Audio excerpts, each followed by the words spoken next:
día de la semana, María Magdalena fue de madrugada. Esto hace referencia aproximadamente a las 6 de la mañana, siendo aún oscuro, al sepulcro, y vio quitada la piedra del sepulcro. Entonces corrió y fue a Simón Pedro y al otro discípulo, aquel al que amaba Jesús, y les dijo: se han llevado del sepulcro al Señor y no sabemos dónde le han puesto. Salieron pues Pedro y el otro discípulo y fueron al sepulcro. Corrían los dos juntos, pero el otro discípulo corrió más aprisa que Pedro y llegó primero al sepulcro. Y bajándose a mirar, vio los lienzos colocados en el suelo, pero no entró. Luego llegó Simón Pedro tras él y entró en el sepulcro y vio los lienzos colocados en el suelo y el sudario que había estado sobre la cabeza de Jesús, no puesto con los lienzos, sino enrollado en un lugar aparte. Entonces entró también el otro discípulo que había venido primero al sepulcro y vio y creyó, porque aún no habían entendido la escritura, que era menester que él resucitase de los muertos. Y volvieron los discípulos a los suyos. Pero María estaba afuera llorando junto al sepulcro. Y mientras lloraba, se inclinó para mirar dentro del sepulcro. Y vio a dos ángeles con vestiduras blancas que estaban sentados, el uno a la cabecera y el otro a los pies, donde el cuerpo de Jesús había sido colocado. Y le dijeron: mujer, ¿por qué lloras? Les dijo: porque se han llevado a mi Señor y no sé dónde le han puesto. Dicho esto, se volvió y vio a Jesús que estaba allí, mas no sabía que era Jesús. Jesús le dijo: mujer, ¿por qué lloras? ¿A quién buscas? Ella, pensando que era el hortelano, le dijo: Señor, si tú lo has llevado, dime dónde lo has puesto y yo lo llevaré. Jesús le dijo: María. Volviéndose a ella le dijo: Rabuní, que quiere decir maestro. Jesús le dijo: suéltame, porque aún no he subido a mi Padre. Mas ve a mis hermanos y diles: subo a mi Padre y a vuestro Padre, a mi Dios y a vuestro Dios. Fue entonces María Magdalena para dar a los discípulos las nuevas de que había visto al Señor y que Él le había dicho estas cosas. Aquí quiero resaltar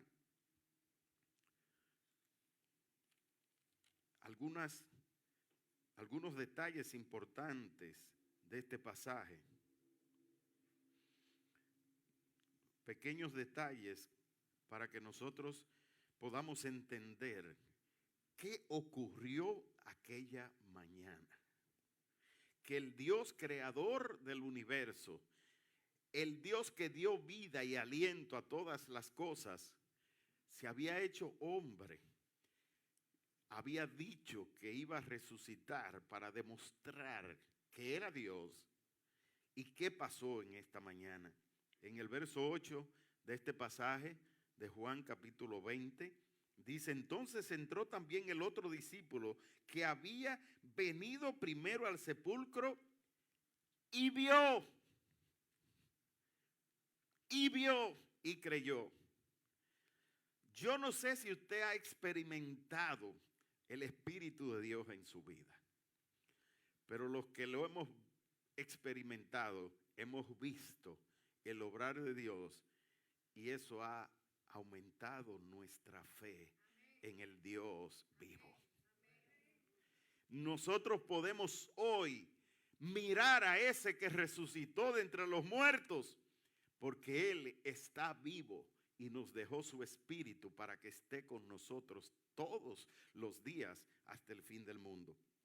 Y dice el verso 9, porque aún no habían entendido la escritura, porque ya había sido profetizado desde miles de años antes que vendría un Mesías y que ese Mesías iba a padecer, pero que sería levantado de entre los muertos, y ese Mesías iba a reinar eternamente. Jesucristo es el Mesías, el enviado de Dios. No habían entendido aún la escritura que era menester que Él resucitase, porque un sacrificio no iba a ser suficiente para el perdón de nuestros pecados, sino que tenía un hombre que volver otra vez a la condición original del hombre cuando fue creado por Dios, para que tuviera acceso al árbol de la vida, y que el decreto que pesaba para el hombre, el decreto de condenación eterna, de muerte eterna como consecuencia del pecado, fuera anulado por completo. Iba a ser anulado cuando Cristo muriera por nuestros pecados, realizando un sacrificio único y valedero, suficiente para que una vez y por todas el hombre pudiera tener acceso a la eternidad por medio de Jesucristo. Hebreos, en el capítulo 10 de Hebreos, versos del 18 en adelante, dice: pues donde hay perdón de estas cosas, ya no hay ofrenda por el pecado.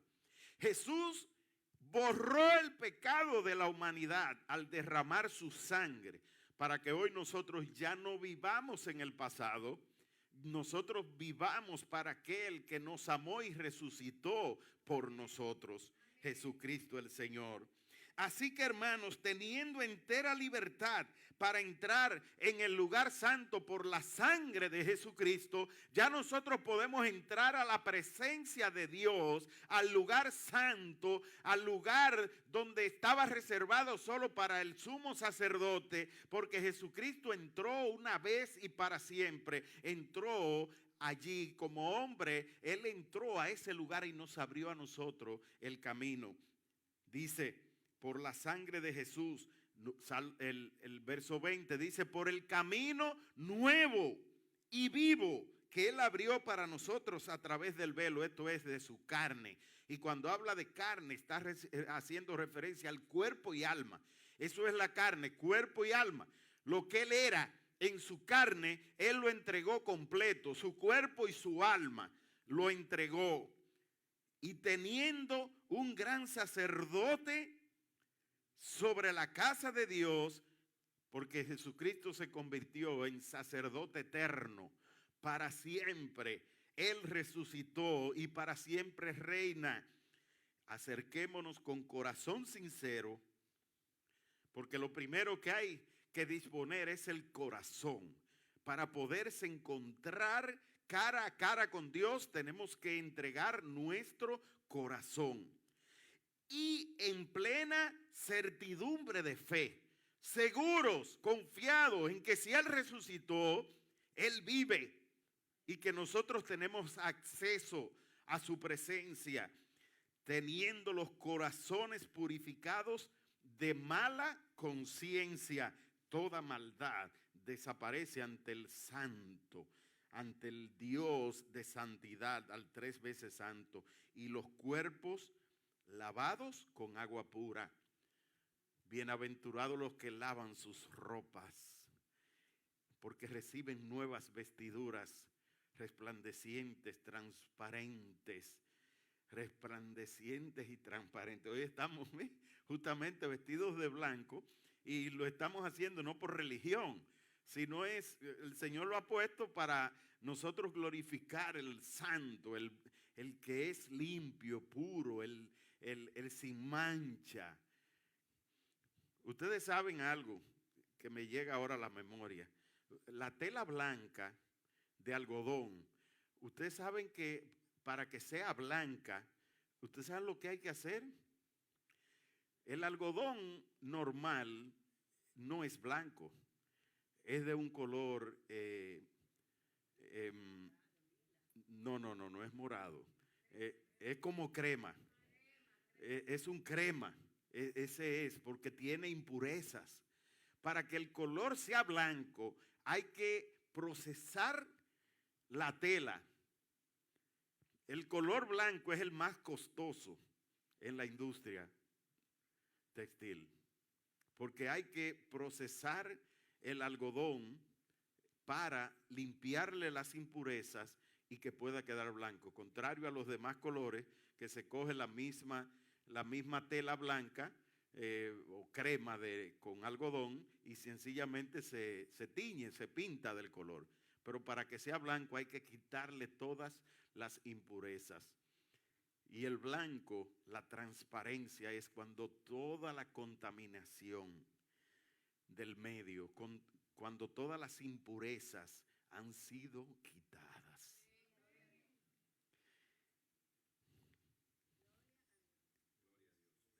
El verso 23 de Hebreos 10 dice, mantengamos firme, sin fluctuar, la profesión de nuestra esperanza, porque fiel es el que prometió.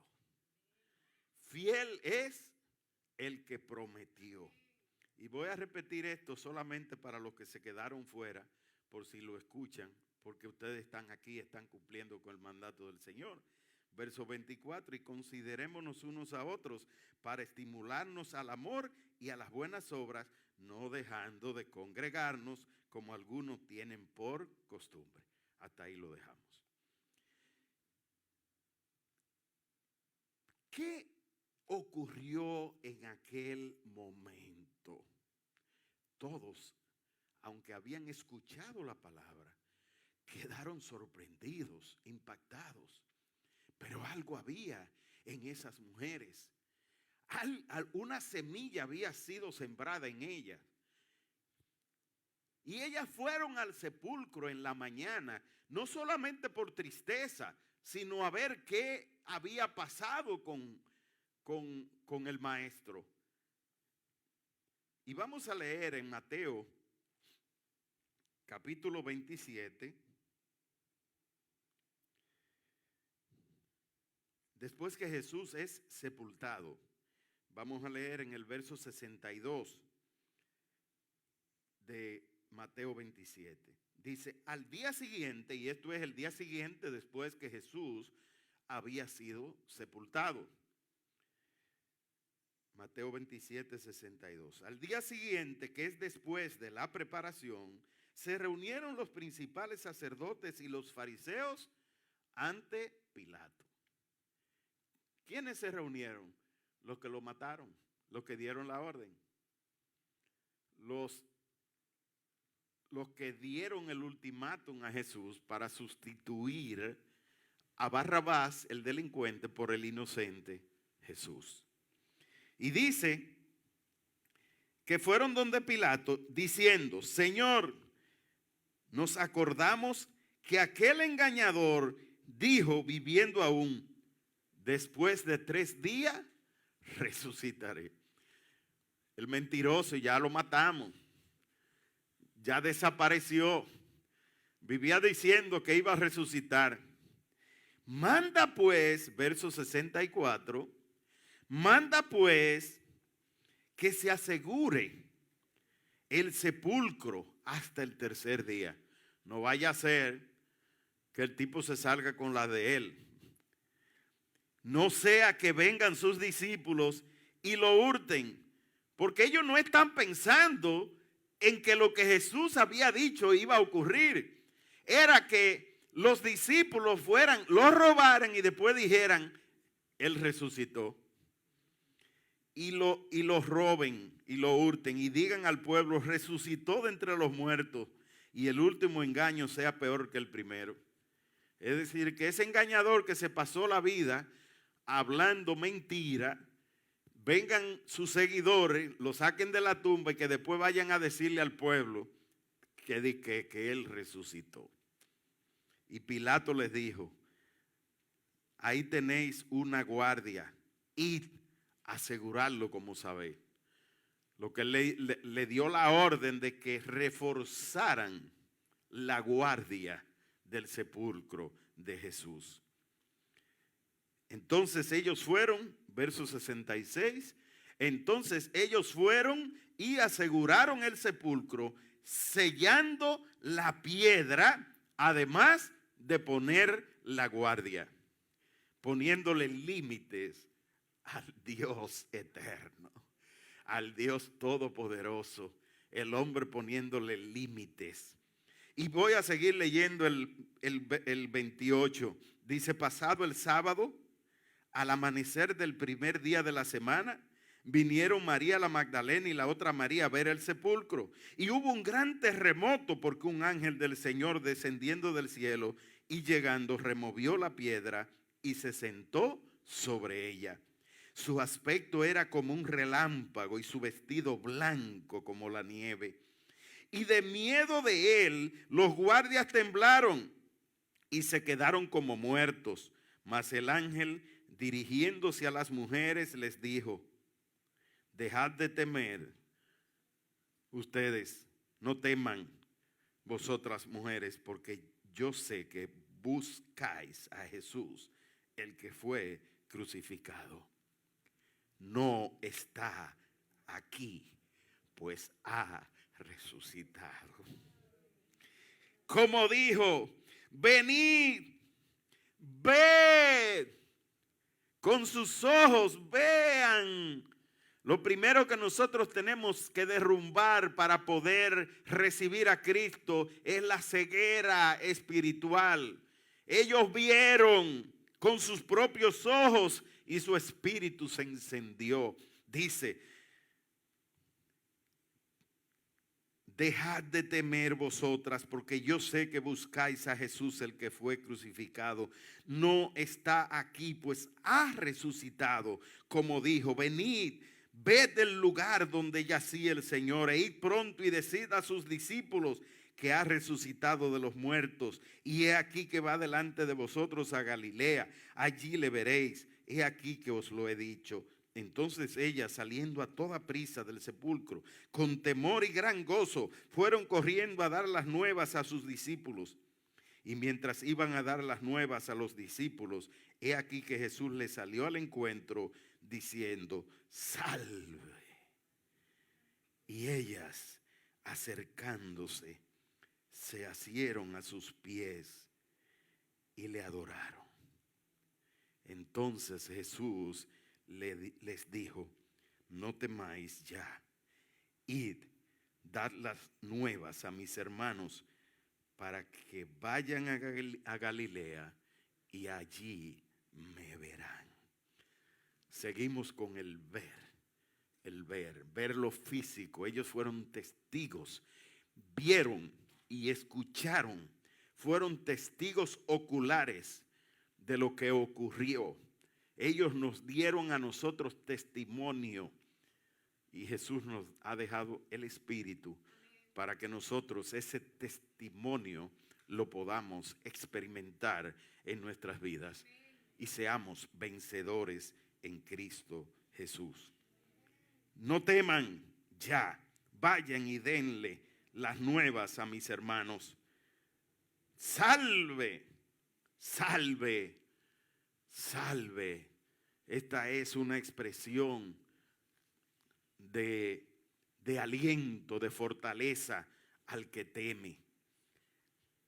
¿Y cuál es el testimonio que nosotros recibimos? Pablo, que no tuvo la oportunidad de ver a Jesús de manera presencial, de los apóstoles que nosotros conocemos, Pablo no estuvo con Jesús. Pablo no vivió de manera personal a Jesús. Pablo lo conoció por revelación, no lo conoció de manera personal. Y en 1 Corintios 15, versión TLA, dice, vamos a leerlo en 1 Corintios 15. Queridos hermanos, quiero recordarles la buena noticia que les di. Ustedes la recibieron con gozo y confiaron en ella. Verso 2.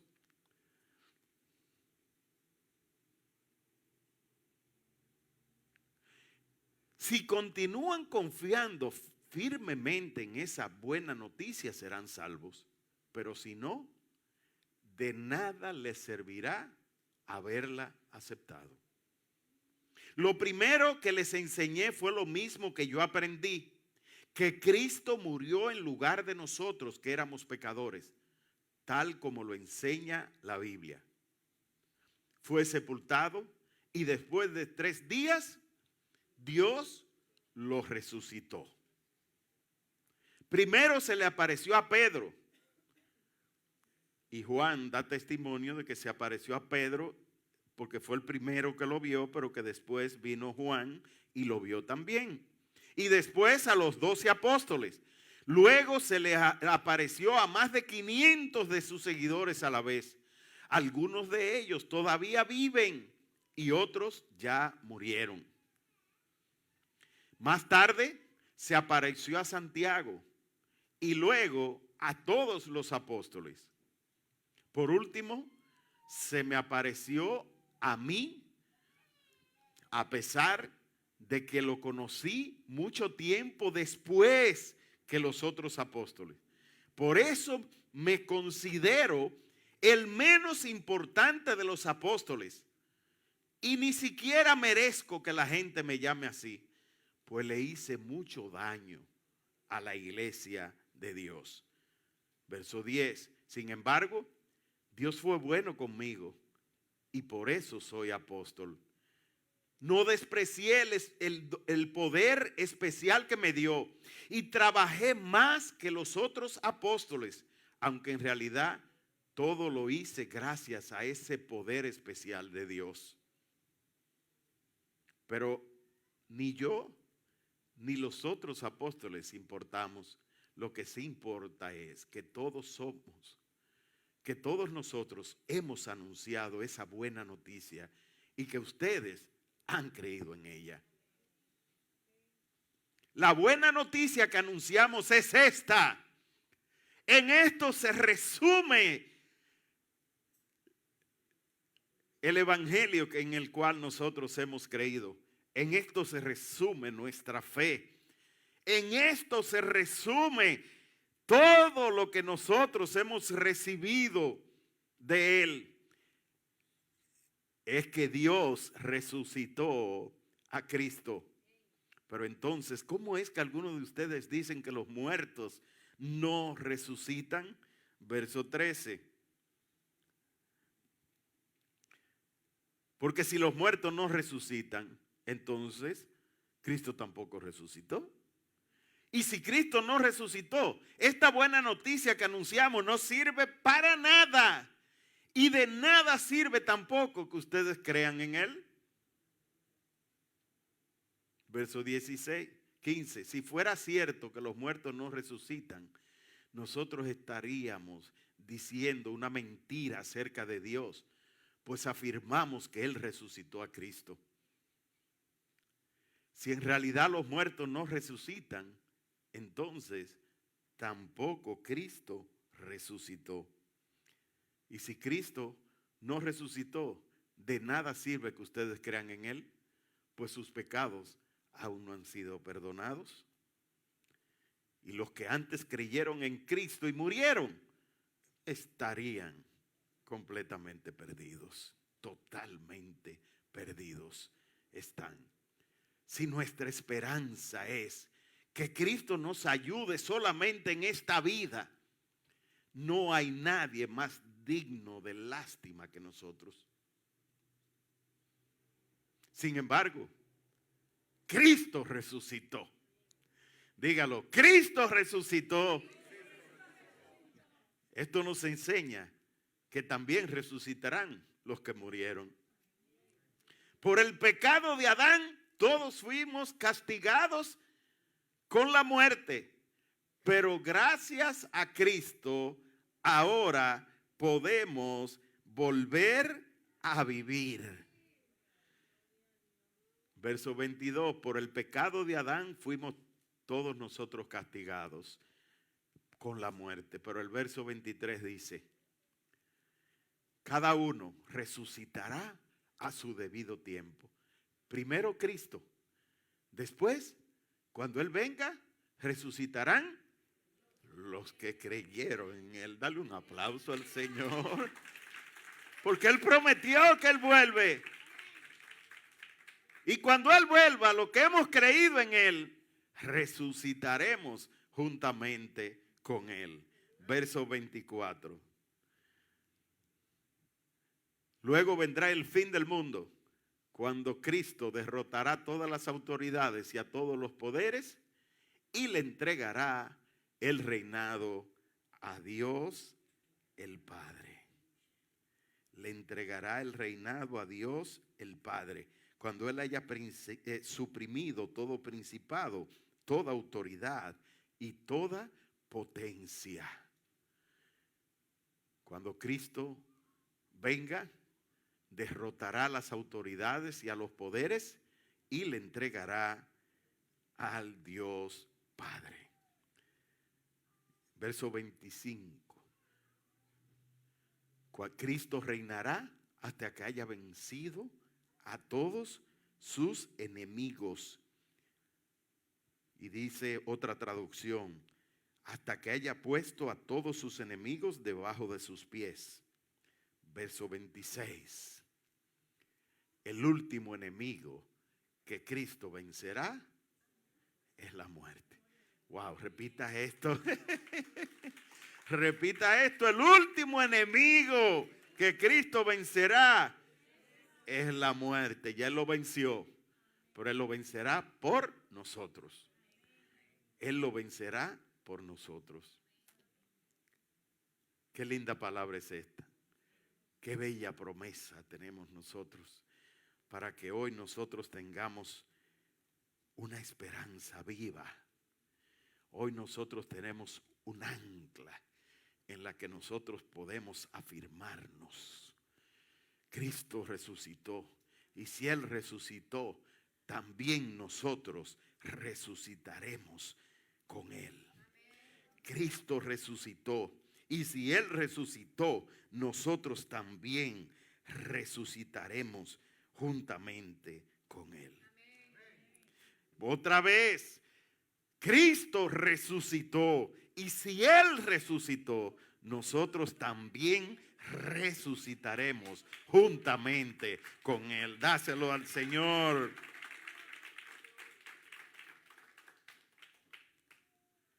Esa es nuestra esperanza. Esta es la palabra de fe que nosotros predicamos. Esta es la vida en la cual nosotros creemos que Cristo murió por nuestros pecados para que nosotros hoy podamos decir, con Cristo estoy juntamente crucificado y ya no vivo yo, sino que Cristo vive en mí, y lo que ahora vivo en la carne lo vivo en la fe del Hijo de Dios, el cual me amó y se entregó a sí mismo por mí. Dale ese aplauso al Señor. Gálatas 2:21. Gálatas 2:21 dice, no desecho la gracia de Dios, porque por gracia somos salvos. No merecíamos salvación porque habíamos violado el pacto con Dios de vivir por una eternidad si no desobedecíamos. Pero el primer hombre pecó, violó la ley de Dios, y entonces solo por su gracia nosotros somos salvos. Solo porque Dios nos amó de tal manera que se entregó por nosotros sin nosotros merecerlo. En esto se mostró el amor de Dios para con nosotros, en que siendo nosotros pecadores, Cristo murió por nuestros pecados. Si por medio de la ley se obtuviese justicia, entonces Cristo murió en vano. Murió por demás. Fue nula y vana su resurrección, su muerte y su resurrección. Pero no, tenemos la gran noticia de que su muerte y su resurrección no es para Dios darse gloria. Su muerte y resurrección fue una entrega en sacrificio de amor para con nosotros, para que nosotros hoy podamos atesorar en nuestro corazón una fe cierta, una esperanza viva, y que podamos tener un corazón entregado para Dios, purificado, limpiado, libre de toda contaminación, y podamos nosotros entrar al trono de la gracia sin mancha, sin contaminación, sin ningún tipo de suciedad, sino que ahora nosotros podemos entrar en la presencia de Dios limpios, en vestiduras, con vestiduras blancas, santificados por Él, justificados por su gracia, porque Él nos abrió el camino único y vivo para que hoy nosotros podamos tener entrada al trono de la gracia y recibir respuesta de Él cuando nosotros lo necesitamos. Qué buena es la noticia que hoy nosotros hemos recibido. Que Jesucristo murió por nuestros pecados y que hoy nosotros tenemos un fuerte consuelo, que tenemos un refugio del cual nosotros podemos asirnos, del cual nosotros podemos fundirnos, que aunque nosotros sabemos que un día nosotros vamos a morir, nos consuela la firme esperanza puesta delante de nosotros, que ha sido puesta como ancla segura, como firme para nuestra alma, y que penetra dentro del velo donde Jesús entró por nosotros como precursor, hecho para nosotros sacerdote eterno. Jesucristo el Señor. Esto merece un aplauso. ¿Sabe lo que Dios ha hecho por nosotros? Es el tiempo de nosotros acercarnos a Él. Es el tiempo de nosotros rendirle honra, porque su gracia, su favor inmerecido para con nosotros ha sido de tal magnitud, tan inmenso el amor que Él nos ha mostrado, su amor inagotable, su amor ancho, su amor profundo, su amor incomparable, su amor sin límites, como cantábamos. Su amor es alto, su amor es alto, es profundo, es inmenso. El amor de Dios, nada se compara con el amor de Dios. Nada se compara con el amor de Dios. Vuelvo a decir otra vez, nada se compara como el amor de Dios. Y ya para terminar, quiero recordar estas palabras de 2 de Corintios 3, 16 al 18. Porque la esperanza que nos anima no se evaporará. Esa esperanza no tiene fecha de caducidad. La esperanza que nosotros tenemos de que cuando Cristo venga, nosotros seremos levantados y que viviremos junto a Él por toda la eternidad, es una esperanza firme, es una esperanza de vida.